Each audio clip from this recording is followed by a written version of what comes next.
irmãos, eu cumprimento todos com a graça e a paz do Senhor Jesus Cristo.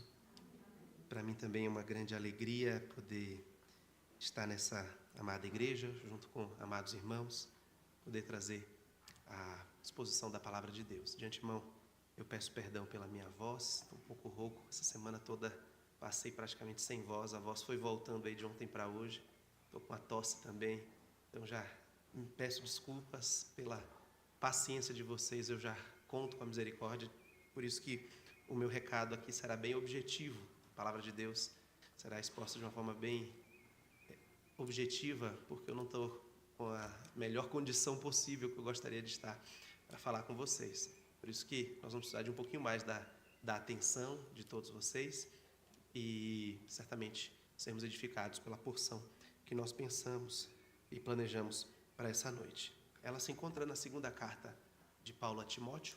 Peço que os irmãos abram no segundo capítulo dessa segunda carta. Segunda carta de Paulo a Timóteo, seu capítulo de número 2. Nós vamos ler os versos de 1 a 7, irmãos, mas nós vamos focar nos versos 3 e 4 apenas. O alvo da nossa exposição nessa tarde está nesses versos 3 e 4 apenas. Então, segunda carta de Paulo a Timóteo, capítulo de número 2, os versículos de 1 a 7 nos dizem assim: Tu, pois, filho meu, fortifica-te na graça que está em Cristo Jesus. E o que de minha parte ouviste através de muitas testemunhas, isso mesmo transmite a homens fiéis e também idôneos para instruir a outros. Participa dos meus sofrimentos como bom soldado de Cristo Jesus. Nenhum soldado em serviço se envolve em negócios desta vida, porque o seu objetivo é satisfazer aquele que o arregimentou. Igualmente, o atleta não é coroado se não lutar segundo as normas. O lavrador que trabalha deve ser o primeiro a participar dos frutos. Pondera o que acabo de dizer, porque o Senhor te dará compreensão em todas as coisas. Mais uma vez, o verso 3 e o 4.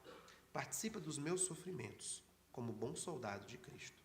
Nenhum soldado em serviço se envolve em negócios desta vida, porque o seu objetivo é satisfazer àquele que o arregimentou. Vamos orar mais uma vez? Pai, nós suplicamos o teu favor sobre esse momento em que a tua palavra é lida e exposta, para que alcance, ó Deus, o objetivo de redimir os corações dos irmãos aqui presentes. Em especial, rogamos, ó Deus, por todos estes adolescentes e demais irmãos aqui que receberão dessa porção, para que ouçam claramente a tua voz, a despeito, ó Deus, de barreiras, impeditivos e fraquezas que nós temos, o Senhor possa, ó Deus, cumprir o seu propósito santo, de edificar o teu povo e alimentá-lo. É o que nós te pedimos no nome do nosso Senhor Jesus. Amém. Na idade de vocês, na minha adolescência, eu cresci de frente a um quartel de um exército. Lá nós chamávamos no interior da Bahia de tiro de guerra. Era assim que era chamado o quartel do exército ali na cidade de Itabuna. E eu morava literalmente a 2 metros do quartel. Você atravessava a rua, já estava de frente ao quartel, já estava no quartel. Estava a tropeçar, eu caía no quartel. E ali, meus irmãos, eu tive a oportunidade de ver todas as ações, tudo que envolve a vida de um soldado. O soldado acordava muito cedo, porque eu acordava cedo para ir para a escola, às 5h30 da manhã. O dia ainda estava escuro e os soldados já estavam lá, fardados, marchando na rua, acordando toda a vizinhança, cantando o hino da bandeira, proclamação da República, hino da Independência, dentre outros. Eles varriam ali a rua, não permitiam que houvesse sujeira, recolhiam lixos, deixavam o quartel todo arrumado e a rua ao entorno do quartel também brilhando ali. As coisas funcionavam perfeitamente. Alguns faziam uma vigília. Era interessante que esses que eram escalados tinham que fazer um turno de cobrir todo o quarteirão, andando durante a noite, e eles não podiam dormir. Eles tinham que fazer a vigília como sentinelas, guardando ali o quartel, e durante a noite inteira eles revezavam durante esse período. eu jogava muito futebol numa quadra que tinha nesse quartel, então nós acompanhávamos também os movimentos internos. Eles tinham que lavar as roupas deles, as roupas tinham que estar impecáveis, o coturno, uma espécie de bota limpa, engraxada. Eles comiam umas comidas estranhas, assim, era feito ali tudo muito misturado numa panela só. Então eu cresci com esse contexto de conhecer de perto como que soldados eram forjados ali no Exército Brasileiro. Quando eu estava para me mudar para aqui, para São Paulo, com o objetivo de vir para estudar no seminário, para ser um pastor e servir ao Senhor, chegou o período em que eu tive que me alistar para o Exército. E o serviço militar ele é obrigatório em nosso país. Eu não sei se vocês souberam, nessa semana há uma oportunidade também para o serviço militar feminino. Então, eu não estou falando apenas no universo masculino. Agora, no Brasil, vai ser possível também o alistamento feminino. Mulheres vão poder servir o Exército. Há todo um período ainda de adaptação, mas o fato é que eu estou falando com adolescentes que terão que encarar essa realidade, homens e mulheres, daqui a alguns anos. E o serviço era obrigatório, a não ser que você fosse dispensado. Então, o que aqueles que não queriam servir estavam torcendo, pediam? Eles pediam para não servir, para serem dispensados por algum motivo. E aí chegou o período em que eu estava para vir para São Paulo, eu queria estudar no seminário, mas eu tinha que me alistar. E então, eu cheguei com a minha mãe e falei: minha mãe, vamos conversar com o tenente, para que ele possa me dispensar, para que ele possa me liberar. Senão isso vai atrasar a minha vida, eu vou ficar aqui mais um tempo. Eu não quero servir, eu quero ir para São Paulo, eu quero ir para o seminário, eu quero servir ao Senhor. E então minha mãe teve essa ideia, então falou: vamos lá, vamos conversar com o tenente, e quem sabe ele pode te dispensar. E eu fiquei com medo porque eu morava a 2 metros do quartel. Eu era um alvo muito possível de ser escolhido, porque eles não teriam gastos nenhum, pelo contrário, eu não teria nem desculpa para dizer algum tipo de atraso, algum tipo de problema. E fui lá, no dia do alistamento, levar a documentação, e aí eu entrego a documentação ali para o tenente, e a primeira coisa que eu chego para ele e falo: tenente, eu não quero servir o Exército. Aquele homem me olhou assim, de cima a baixo, olhou para os meus olhos, não falou absolutamente nada para mim, mas falou para minha mãe que está do lado, dizendo: e a senhora? A senhora quer que ele sirva no Exército? Sim ou não? Porque se ele precisar ser enquadrado, se ele precisar de algum ajuste, pode deixar que é por nossa conta. E aí minha mãe chegou e falou: não, tenente, é o seguinte, ele quer virar pastor, ele quer servir ao Senhor, ele quer ir para São Paulo estudar, ele não pode perder tempo, então se o senhor puder dispensá-lo. Ele falou: olha, por causa da senhora, eu vou dispensá-lo, mas do jeito que ele veio aqui, esse menino folgado, ele ia servir o Exército.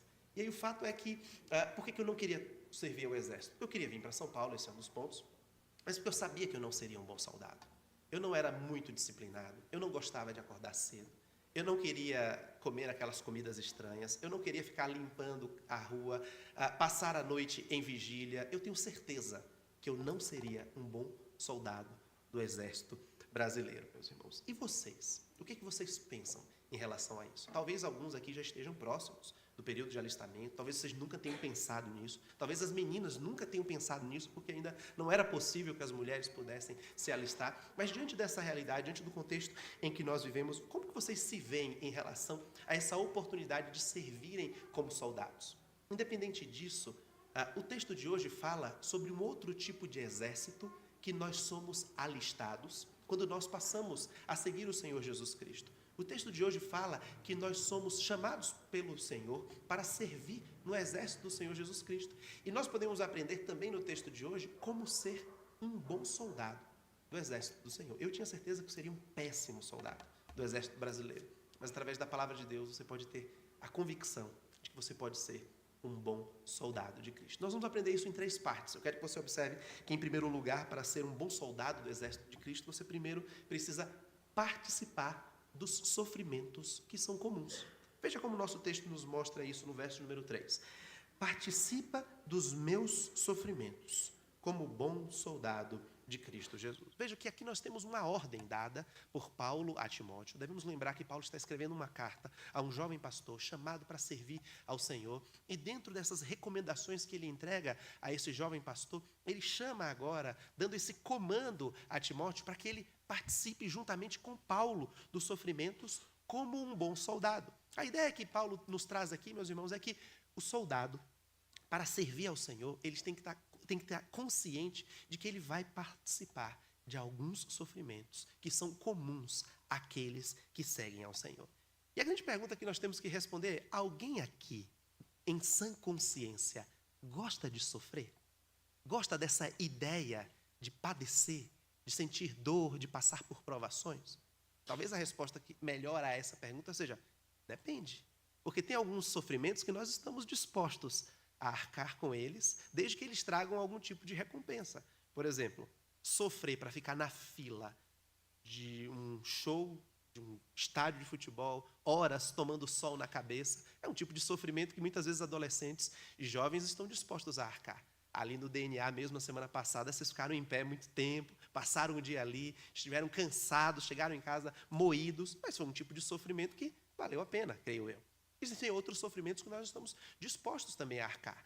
As meninas muitas vezes passam horas no espelho para vir para um trabalho da Federação de UPA, fazendo maquiagem, arrumando o cabelo, fazendo a chapinha. Eu sei que muitas vezes esses sofrimentos, quando você chega em casa, ainda continuam, porque tem que passar o demaquilante, né? Tem que tirar a maquiagem, porque senão vai sujar todo o travesseiro, tem que ter todo o processo, né, de tirar a maquiagem, mas são sofrimentos desses pequenos, né, que muitas vezes as mulheres estão dispostas a arcar. Os meninos sofreriam passando um dia inteiro jogando futebol, não é verdade? Tomando sol, chegando em casa moídos, sem conseguir andar direito, mas é um sofrimento que eles estariam dispostos a passar. Mas depende do sofrimento que nós estamos falando. E o sofrimento que esse texto quer que nós entendamos não é esse tipo de sofrimento das coisas comuns da nossa vida.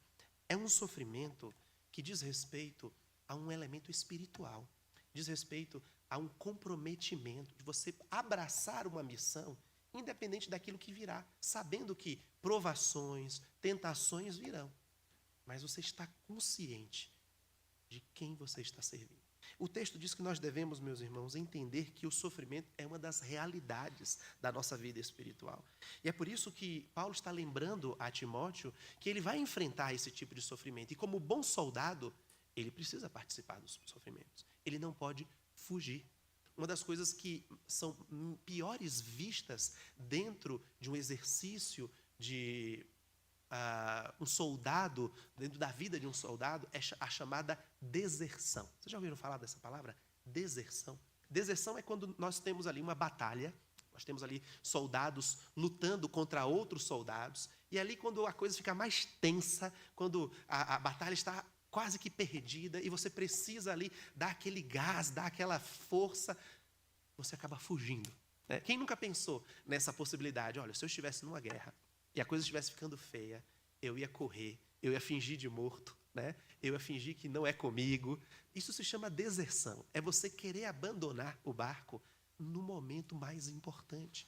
E isso é algo que é totalmente incompatível com alguém que é chamado para ser um bom soldado. Um bom soldado não é um desertor. E é isso que Paulo está dizendo a Timóteo. Participa comigo. Quando as coisas apertarem, quando as complicações vierem, você não vai fugir. Você vai abraçar as provações, porque você é um bom soldado. Então essa é a primeira verdade que o texto quer que nós entendamos. Quando nós estamos envolvidos com o exército do Senhor Jesus Cristo, nós não somos desertores. Nós não somos aqueles que viramos as costas às provações, aos problemas, às dificuldades. Como bons soldados, nós encaramos porque nós somos fortificados pelo Senhor. O próprio texto nos diz como que nós podemos nos fortalecer para esse tipo de situação. Paulo diz a Timóteo: fortifica-te na graça. É o poder de Deus que nos dá forças para nós enfrentarmos situações às quais nós não conseguiríamos naturalmente. É a graça que nos mantém de pé. É a graça que nos dá coragem para abraçar os sofrimentos. E Paulo está dizendo aqui que faz parte daqueles que servem ao Senhor como bons soldados. E é interessante que no contexto dessa passagem, sofrimentos e provações podem vir também de dentro da igreja. Veja o que Paulo diz no capítulo 1, volte uma página, no verso de número 15, 2 Timóteo, capítulo 1, verso 15. Paulo diz: esteja ciente, Timóteo, de que todos os da Ásia me abandonaram. Dentre eles cito Fígelo e Hermógenes. Veja, Paulo está dizendo que os crentes da Ásia, aquelas igrejas que Paulo plantou, aqueles crentes que foram discipulados por Paulo, sem exceção, todos abandonaram o apóstolo Paulo. Pessoas crentes, Pessoas que se diziam soldados de Cristo, desertaram, abandonaram o apóstolo Paulo na sua missão. E muitos cristãos muitas vezes ficam chocados quando encontram dificuldades na sua vida espiritual, e essas dificuldades vêm de dentro da própria igreja, como se dentro da igreja nós não tivéssemos esse tipo de provação. E o que Paulo está dizendo aqui, olha, eu fui decepcionado por crentes da Ásia, crentes que eu comunguei, estes me abandonaram. Por quê? Porque não existe igreja perfeita. Dentro da igreja, muitas vezes, nós teremos esses sofrimentos, teremos essas provações, e nós, como bons soldados de Cristo, devemos estar cientes de todas essas implicações. Nós não devemos nos surpreender quando os problemas surgirem. Isso é tão importante para nós, meus irmãos, porque nós vivemos em uma sociedade que prioriza o conforto, que fala sobre a facilidade, que fala sobre uma vida estável, e nós queremos, de fato, evitar sofrimento, evitar dor a qualquer custo. E quando as dificuldades acontecem, muitas vezes nós ficamos surpresos, muitas vezes nós nos entristecemos, nos voltamos contra Deus, perguntamos para o Senhor, por que comigo? Por que essas coisas estão acontecendo? Eu não sei por que isso acontece justo comigo. Quando a Escritura está nos dizendo que, como bons soldados de Cristo, nós devemos participar dos sofrimentos. Mas vejam que esses sofrimentos não são sofrimentos causados pelos nossos pecados. Esses são evitáveis. São sofrimentos inerentes, naturais ao Evangelho do Senhor Jesus. Por você manter uma postura correta na sua escola, por você manter uma postura íntegra na faculdade, por você manter uma postura de crente onde quer que você estiver, você será perseguido. Paulo deixa isso muito claro no capítulo seguinte, quando ele diz: todos os que quiserem viver piedosamente serão perseguidos. Então nós somos arregimentados pelo Senhor para servir no exército de Cristo como bons soldados, mas para isso nós precisamos participar dos seus sofrimentos. Mas há uma segunda verdade que esse texto nos mostra, meus irmãos, que para sermos um bom soldado do exército de Cristo, nós não devemos nos envolver com os negócios desta vida. É isso que ele diz no verso número 4. Nenhum soldado em serviço se envolve em negócios desta vida. O que isso quer dizer? Significa que vocês não podem mais ir para a escola, estudar, se envolver com os negócios dessa vida? Seria que vocês não precisam mais fazer lição de casa? Alguém poderia dizer, olha que coisa boa, né? A partir de agora eu quero fazer só as coisas de Deus, né? Será que não se envolver com os negócios dessa vida seria não poder mais jogar videogame, não poder mais assistir série, não poder fazer mais nada fora da igreja? Será que seria isso? Não se envolver com os negócios dessa vida? Obviamente não é isso que esse texto quer que nós façamos, meus irmãos. Como crentes, nós precisamos estar envolvidos com as coisas de Deus, bem como as coisas comuns, daquelas que nós compartilhamos, como escola, estudos, futebol, inglês, entre tantas outras coisas que são importantes. Mas, na verdade, não se envolver com os negócios desta vida diz respeito a uma palavrinha que você precisa ter muito bem clara no seu coração: distração. É isso que Paulo está dizendo a Timóteo. Um soldado não pode se distrair. É isso que você precisa entender.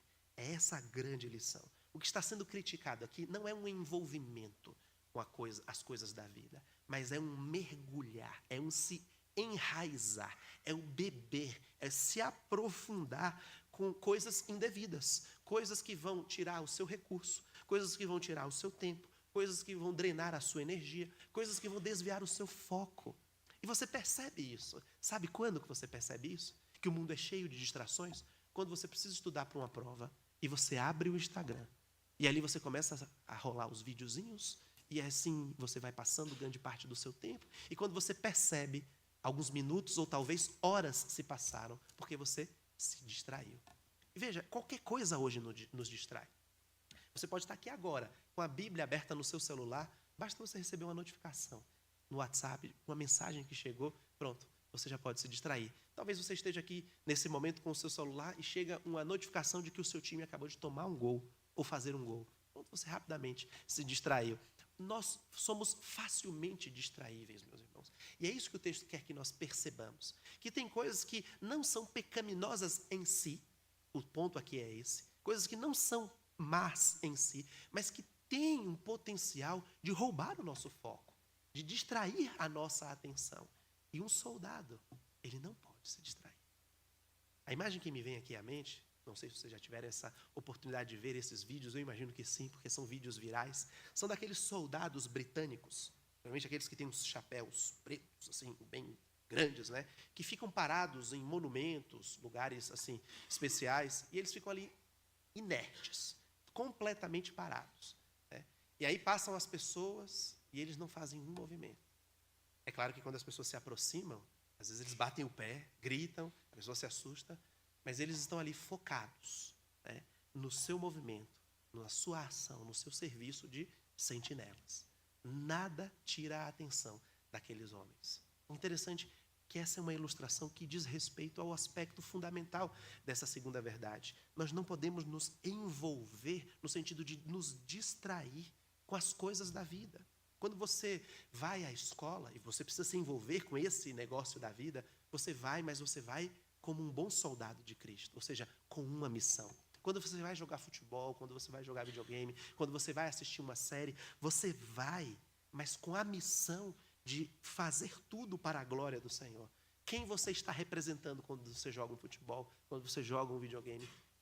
É aquele que o arregimentou, o Senhor Jesus Cristo. Aquele que te chamou para ser um bom soldado. Então, soldados ou bons soldados vivem sempre com essa consciência de que estão em missão, de que não estão de folga em momento nenhum, que a qualquer momento algo pode acontecer e é por isso que eles estão sempre vigilantes, que há uma batalha que está acontecendo e que muitas vezes, diante dessa batalha, nós temos que estar sempre alertas, atentos, para não perdermos o foco da nossa vida espiritual.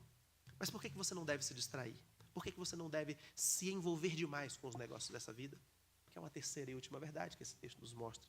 Que para sermos bons soldados do exército de Cristo, nós temos que buscar satisfazer o nosso Senhor. Então, por que você não perde o foco? Porque você tem uma missão. E qual é a sua missão? Satisfazer a vontade de Deus. É isso que Paulo diz no verso número 4. Nenhum soldado em serviço se envolve em negócios dessa vida, porque o seu objetivo é satisfazer aquele que o arregimentou. Por que soldados não perdem o seu foco? Porque eles sabem que eles estão em missão. E essa é a percepção que nós temos que ter nessa noite. De como bons soldados, vocês estão constantemente em uma missão dada por Deus, de servir com fidelidade, de servir com compromisso, de servir com determinação, com resiliência. E é por isso que Paulo traz essa imagem, tanto de um militar, quanto de um atleta, quanto de um fazendeiro, como nós observamos na leitura dos versos até o verso número 7, que são imagens que ilustram, em parte, como que a nossa vida cristã é marcada por perseverança, por trabalho, por suor. E nós precisamos, como adolescentes que são vocês, nós jovens que somos, nunca perder de vista qual é o grande e fundamental objetivo da nossa vida, que é glorificar a Deus, é satisfazer ao nosso Senhor. Nós estamos, meus irmãos, em uma missão, alistados ali para servir ao Senhor Jesus, e o que corresponde ao grande objetivo da nossa vida é trazer glória ao nome do nosso Deus, é trazer alegria ao nosso Senhor. O objetivo do soldado é agradar, é satisfazer os desejos do seu comandante. Ele sabe que missão dada é missão cumprida, e ele deve fazer isso porque ele glorifica a Deus com a sua vida. Ele sabe que o seu grande objetivo é servir ao Senhor, é dedicar a sua vida para a glória do nosso Deus. Com isso, então, nós percebemos que, como adolescentes, vocês recebem, a partir dessa porção, princípios fundamentais para a vida espiritual de vocês. Conversando com o nosso irmão presbítero Vinícius, ele mencionou, vocês têm estudado ao longo desse ano esse tema de que vocês participam de um exército, o exército do Senhor, e que precisavam compreender um pouco do papel de vocês como participantes desse exército. O texto que nós ouvimos nessa noite nos ensina como sermos um bom soldado do Senhor Jesus Cristo. E nós percebemos que para sermos bons soldados, nós temos que cumprir algumas etapas, como nós mencionamos, que é participar dos sofrimentos do Senhor, sabendo que, como soldados, nós teremos que enfrentar essas provações. Naturalmente, elas serão abraçadas por aqueles que são bons soldados de Cristo. Vimos também que nós não devemos mergulhar nos negócios dessa vida, porque essa vida é passageira. Nós somos peregrinos neste mundo. Nós estamos aqui para cumprir uma missão. E essa é a terceira verdade que nós aprendemos. E para sermos bons soldados, nós devemos objetivar satisfazer o nosso Deus. Lutar contra as forças da carne, as paixões que habitam dentro de nós, as tentações do mundo, porque nós temos a missão de satisfazer ao nosso Senhor.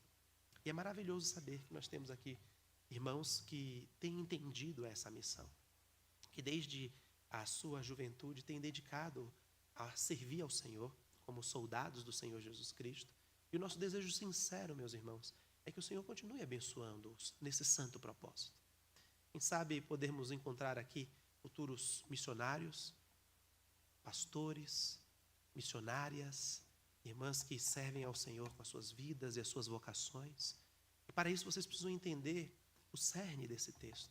A ideia de que vocês foram chamadas ou chamados por um mestre, por um comandante, que não simplesmente chamou vocês para uma missão, mas comprou vocês para essa missão. Nós não éramos por natureza filhos de Deus. Nós éramos por natureza filhos da ira. Nós não tínhamos, meus irmãos, a missão de glorificar a Deus. Nosso caminho era caminho de morte. Se não fosse a obra gloriosa do Senhor Jesus de nos salvar, de nos resgatar e de nos dar um novo propósito, um novo sentido, nós estávamos perdidos. E uma vez que o Senhor te chamou, você tem a oportunidade de servir, não como um mau soldado, como eu seria se servisse no exército brasileiro, mas como um bom soldado de Cristo. Você deve participar dos sofrimentos do Senhor. Você não deve se envolver demais com os negócios dessa vida. E você deve objetivar, satisfazer aquele que te chamou. In Christ alone, who took on flesh, fullness of God in endless faith, this gift of love and righteousness, scorned by the ones he came to save, till on that cross that Jesus died.